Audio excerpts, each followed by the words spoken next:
Assalamualaikum warahmatullahi wabarakatuh. Kami dari kelompok 4 dengan anggota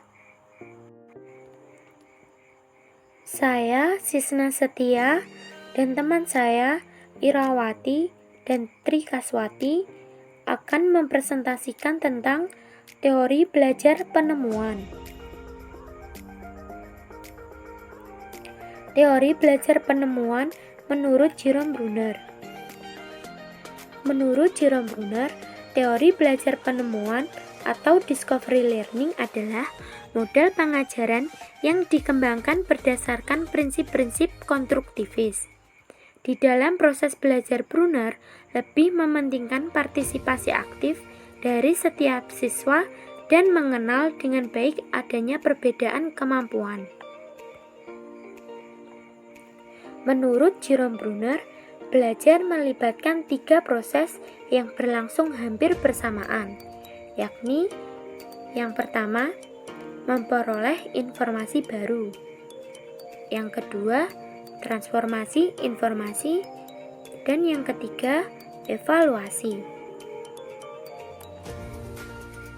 Bruner membagi perkembangan kognitif anak menjadi 3 tahap, yaitu yang pertama, enagrif. Tahap ini merupakan tahap representasi pengetahuan dengan melakukan tindakan.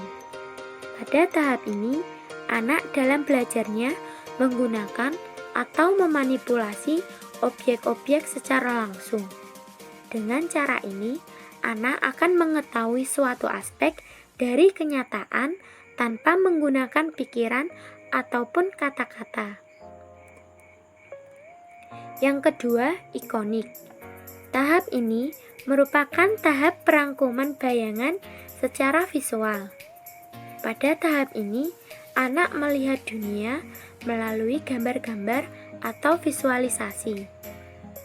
Dalam belajarnya, anak tidak memanipulasi objek-objek secara langsung, tetapi sudah dapat memanipulasi dengan gambaran ataupun bayangan.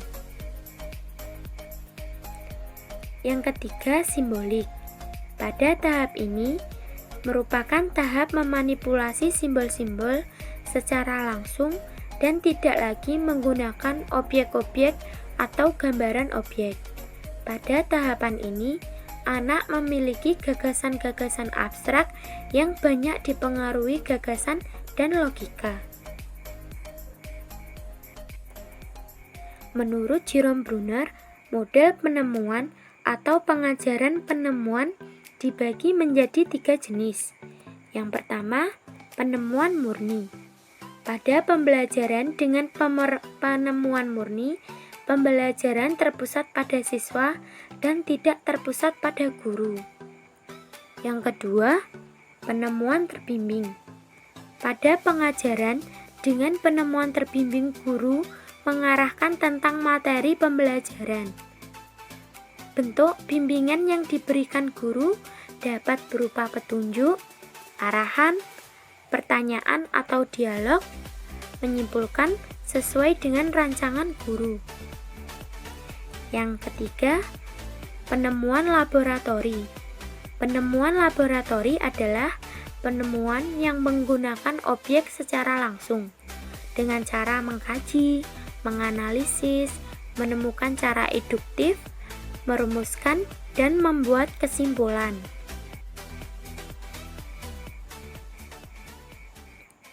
Teori belajar penemuan menurut Wilcox. Menurut Wilcox mengatakan bahwa dalam pembelajaran dengan penemuan siswa didorong untuk belajar sebagian besar melalui keterlibatan aktif mereka sendiri dengan konsep-konsep dan prinsip-prinsip dan melakukan percobaan yang memungkinkan mereka menemukan prinsip-prinsipnya sendiri. Teori belajar penemuan menurut Bell. Menurut Bell, belajar penemuan adalah belajar yang terjadi sebagian hasil dari siswa memanipulasi, membuat struktur, dan mentransformasikan informasi sedemikian sehingga menemukan informasi baru.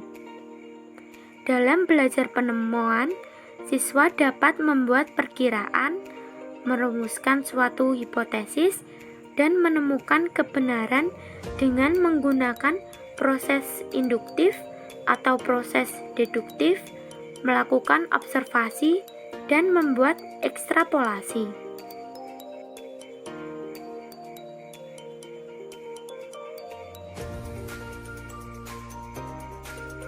Karakteristik model discovery learning.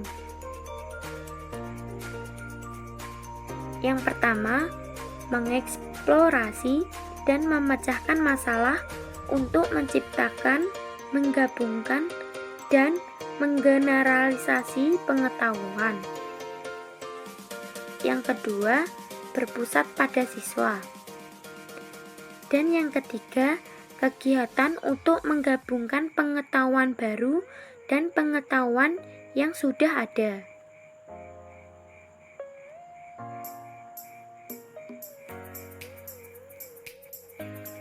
Langkah-langkah model discovery learning. Yang pertama, menjelaskan tujuan pembelajaran. Yang kedua, membagi petunjuk praktikum atau eksperimen. Yang ketiga, peserta didik melaksanakan eksperimen di bawah pengawasan guru. Yang keempat, guru menunjukkan gejala yang diamati. Yang kelima, peserta didik menyimpulkan hasil eksperimen. Kelemahan dan kelebihan discovery learning. Kelebihan discovery learning. Yang pertama, teknik mampu membantu siswa untuk mengembangkan, memperbanyak kesiapan, serta penguasaan keterampilan dalam proses kognitif atau pengenalan siswa. Yang kedua, siswa memperoleh pengetahuan yang bersifat sangat pribadi atau individual sehingga dapat kokoh atau mendalam tertinggal dalam jiwa siswa tersebut. Yang ketiga, dapat membangkitkan semangat belajar siswa. Yang keempat, teknik ini mampu memberikan kesempatan pada siswa untuk berkembang dan maju sesuai dengan kemampuan masing-masing. Yang kelima, mampu mengarahkan cara siswa belajar sehingga lebih memiliki motivasi yang kuat untuk belajar lebih giat. Yang keenam, membantu siswa untuk memperkuat dan menambah kepercayaan pada diri sendiri dengan proses penemuan sendiri. Yang ketujuh, strategi itu berpusat pada siswa, tidak berpusat pada guru. Guru hanya sebagai teman belajar saja untuk membantu bila diperlukan. Kelemahan discovery learning. Yang pertama, para siswa harus ada kesiapan dan kematangan mental untuk cara belajar ini. Siswa harus berani dan berkeinginan untuk mengetahui sekitarnya dengan baik. Yang kedua, bila kelas terlalu besar, penggunaan teknik ini akan kurang berhasil. Yang ketiga, bagi guru dan siswa yang sudah biasa dengan perencanaan dan pengajaran tradisional, mungkin akan sangat kecewa bila diganti dengan teknik penemuan. Yang keempat, dengan teknik ini, ada yang berpendapat bahwa proses mental ini terlalu mementingkan proses pengertian saja, kurang memperhatikan perkembangan atau pembentukan sikap dan keterampilan bagi siswa. Yang kelima, teknik mungkin tidak memberikan kesempatan untuk berpikir secara kreatif. Sekian presentasi dari kelompok kami. Jika ada yang kurang jelas, silahkan bertanya di kolom komentar. Kami akan menjawab pertanyaan kalian semaksimal mungkin. Semangat!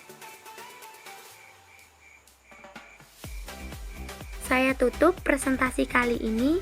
Apabila ada kurang lebihnya, kami memohon maaf dan semoga bermanfaat.